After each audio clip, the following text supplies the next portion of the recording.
Awakening to your divine identity. Lessons from Goddess Natura. Have you ever felt like you're carrying a universe inside you that no one else can see? That sensation of being both too much and somehow not enough at the same time? I recently had the extraordinary privilege of interviewing Shimeka Williams, known to many as Goddess Natura, a spiritual teacher whose work has transformed countless lives through her profound understanding of ancestral wisdom and divine identity. Her insights have created ripples of awakening across communities, particularly among Black women seeking to reclaim their spiritual sovereignty in a world that often attempts to diminish their light. Shemeka isn't just another spiritual teacher, she's a force of nature who embodies the very principles she teaches. When she speaks about divine identity, you can feel the ancestral wisdom flowing through her words. She has dedicated her life to helping others recognize their inherent divinity, especially those who have been systematically taught to forget it. Her work has literally saved lives, transformed communities, and created spaces where healing can flourish in ways our society desperately needs. What struck me most about my conversation with Shemeka wasn't just her wisdom, but the way she embodied it, speaking truth with such gentle authority that you couldn't help but recognize the divinity she was describing within yourself. Today, I want to share the essence of what I learned from her because these teachings aren't meant to remain in sacred circles. They're meant to transform how we move through the world. The first thing Shemeka taught me is something so fundamental yet revolutionary. You are not defined by the trials you faced. You are defined by your ability to rise, to reclaim your narrative, and to recognize your inherent divinity. Let that sink in for a moment. We live in a culture obsessed with trauma stories. We're constantly asked to identify ourselves by our wounds, to lead with our damage as though it's our most interesting feature. But what if your scars aren't just reminders of pain? What if they're sacred stories and evidence not of what broke you, but of what couldn't break you? Shemeka speaks of this with such clarity. Every scar, she says, is a sacred story. Every silence has been power gathering within you. I love that. Power gathering within you. Because sometimes what looks like submission from the outside is actually preparation. What appears as silence might be the sound of roots growing deeper, of strength building, of wisdom accumulating until it simply cannot be contained anymore. There's a Black entrepreneur whose story exemplifies this perfectly. She struggled for years with self doubt rooted in generational trauma, facing societal pressures that attempted to suppress her unique gifts. But through guidance from spiritual teachers, she discovered online mentors who helped open what she calls her inner eye. She began a journey of profound transformation. These mentors introduced her to practices like soul travel, including ayahuasca ceremonies that connected her with ancestral knowledge. By engaging with spiritual guides who embodied lived wisdom, she began dissolving the internalized limitations that had held her back. Today, she's emerged as a healer herself, creating a platform specifically for Black women's spiritual empowerment and facilitating retreats focused on awakening inner divinity. Her work has inspired hundreds within her community to embark on their own journeys towards sovereignty. This transformation didn't happen overnight. It wasn't easy. It required her to confront painful truths, to challenge limiting beliefs, and to step into a power that society had told her wasn't hers to claim. But with each step, she reclaimed more of her divine identity.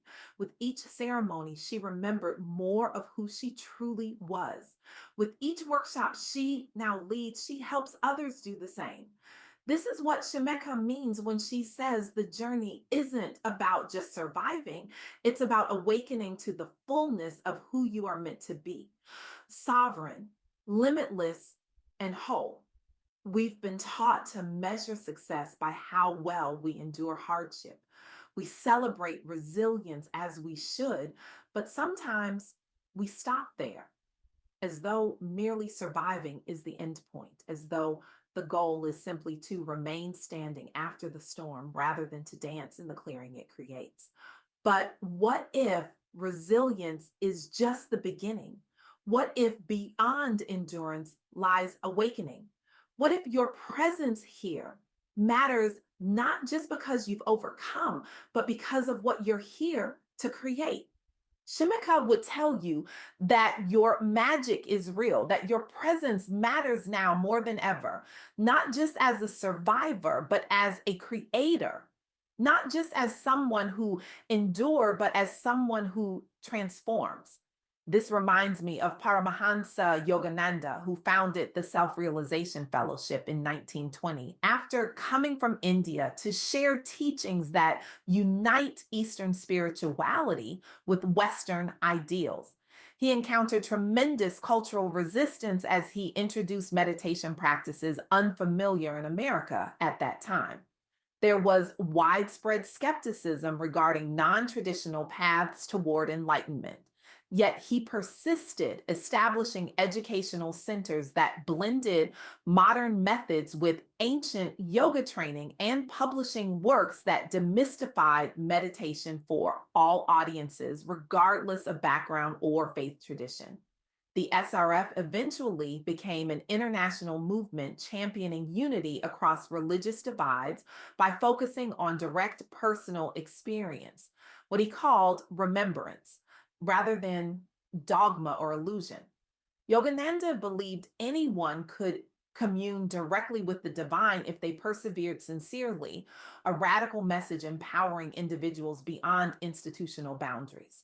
His legacy demonstrates how one person can ignite mass awakening by embodying divine truth.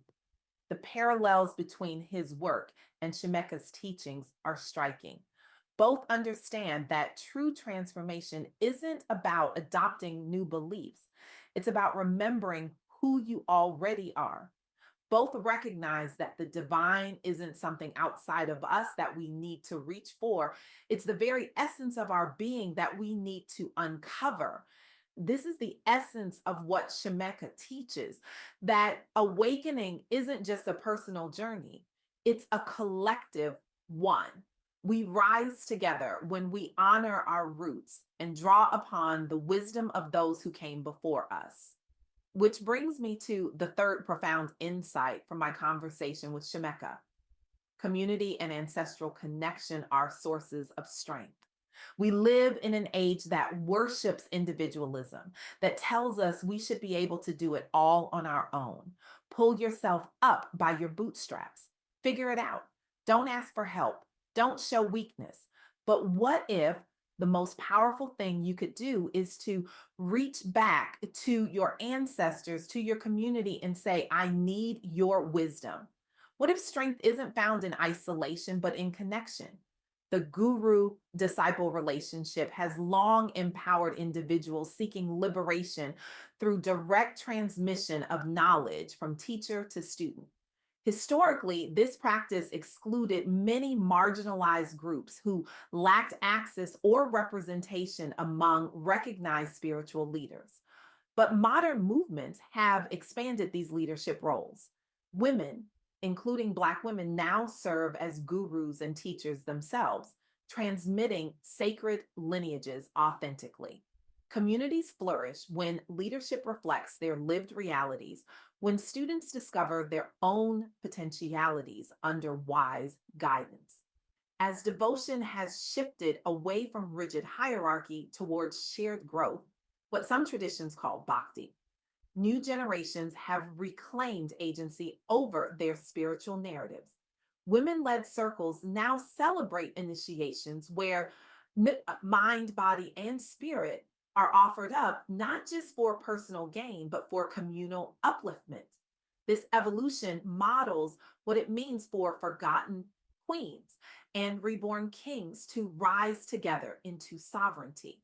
It's what Shemeka means when she speaks of honoring our roots and drawing upon the wisdom of those who came before us, spiritual teachers, healers, guides, and supporting one another in reclaiming our voices and destinies. I see people nodding. This resonates, doesn't it? Because deep down, we know that we weren't meant to walk this path alone. There's a reason why throughout human history we've gathered in circles.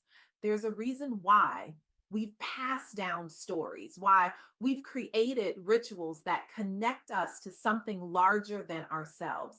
It's because transformation rarely happens in isolation. It happens in community.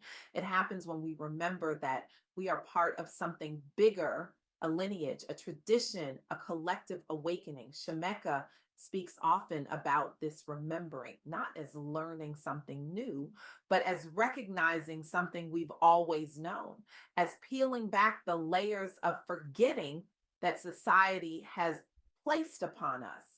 So, what does all this mean for you right now today? It means that the divine isn't something outside of you, it's the very essence of who you are.